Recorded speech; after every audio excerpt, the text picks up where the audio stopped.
So, you know, just reading at times I should pull up, and reading times I should go to the basket, throw a lob, or whatever it may be. You guys had a lot of action overall to the rim tonight. How big a part of the overall approach is that to get to the rim? I think with the shooters that we have now on this year's team, even our big guys can shoot the ball a little bit. So I think that opens it up a lot more for our drivers like Ashton, Herro, Keldon to get to the rim. So I think with the shooters we have, we should be able to get to the rim a lot. You guys seem like a very competitive team overall. Which one of your teammates kind of brings out the best in you on a daily basis when you go against them in practice? Best out of me? Yes. Keldon. Going against Keldon every day since we've got here, whether it's pickups, practice, whatever it may be, just getting after it with each other, making each other better. And he's my roommate too, so once we compete on the court, off the court, we're as close as it gets. Does he talk in his sleep? Nah, yeah. I don't know, because we got two different rooms, but yeah. What do you think of him stripping Brad at half court and in front of God and everybody? Yeah, I think that's just Keldon. He's competitive. He's still mad in the locker room that we lost in the second half. So he's just as competitive as it gets. So it's good to have someone like that on our team. What makes him so hard to go up against on a one-on-one basis? Just every day, like I said, going against him, making each other better. But he's just strong, physical. He can score at all three levels. So back up, he'll hit the three. If you come too close, he'll go by you. So it's making me better, a lot better.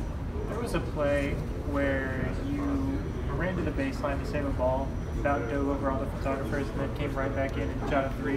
Why die for that in the scrimmage? I didn't really look at it as a scrimmage. I kind of was just going out there trying to take it as a real game, playing in front of however many people were out there.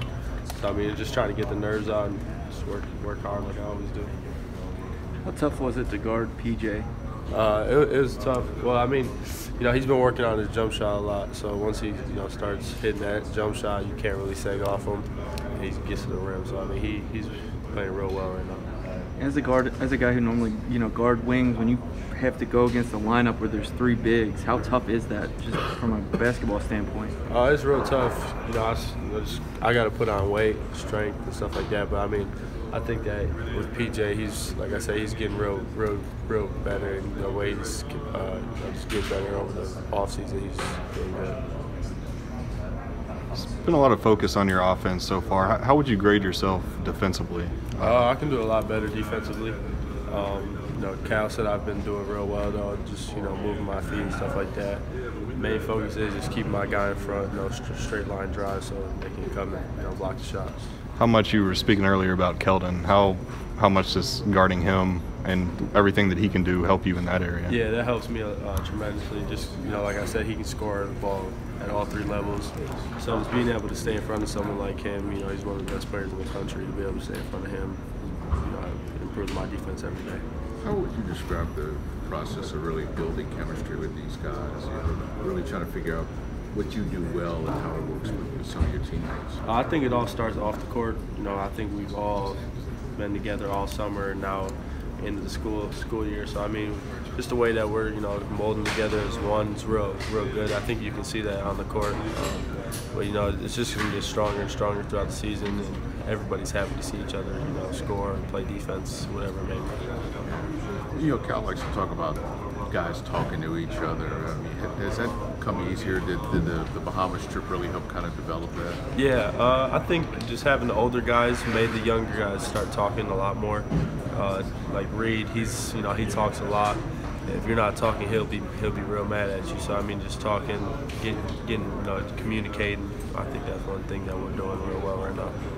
Does Calipari really stand up in front of the team and ask them if they want to give minutes to his son? Yeah. He says that every day before practice.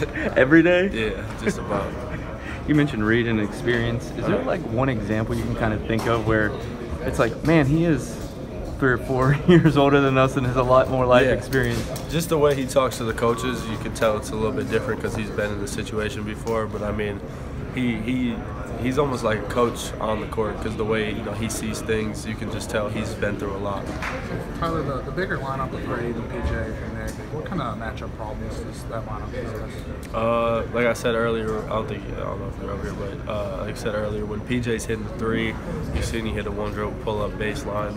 If he's hitting that, I don't see any team in the country being able to guard that lineup with PJ scoring like he is, and he's improving his offensive ability and skill set all throughout the season. Tyler, I don't know if you saw, but the G League is going to offer guys contracts now who might have gone to college. Do you think that's going to be a viable option for major recruits moving forward? I don't think so. You don't think so? I assume it's something that wouldn't have tempted you out of high school. Yeah, I just don't think that going to the G League is something that I would do, and I don't think might as well come to college, have a good experience, build your brand, and be able to play in front of thousands and thousands of people. Is that that's a big piece of it. Like, yeah, it's nice to get the money, but you're sort of off the radar if you spend a year in the G League. Is that kind of what you're talking about? Build your brand. When you come to college, you have a chance to get known and become a household name before you. Yeah, I just don't think there's. College basketball at the end of the day is the best thing. And, everybody come to March Madness. That's the biggest stage as it can get. So personally, I wouldn't want to pass anything like this up. Whose idea was it to put on the Rex Chapman jersey for the dunk contest? Coach Justice told me I should do that, so I just threw it on, tried to dunk. I couldn't dunk anything that day, but it was good. I really wanted to just do that dunk. They said I had to do 3, but I was just trying to put the Rex jersey on. What did Rex say to you? Did he reach out after he saw it? Yeah, he gave me the jersey to let me borrow it, so he knew it was going to happen. But he said it was, he was blessed and he was excited. So it seemed like you guys didn't really know the rules that night as to what was going on in the dunk contest. How just kind of at spur of the moment was that, or whatever? It was weird. They told me I had to do 3 dunks. I only got about 1 dunk, 2 hand or 1 hand. So I don't know. It was different.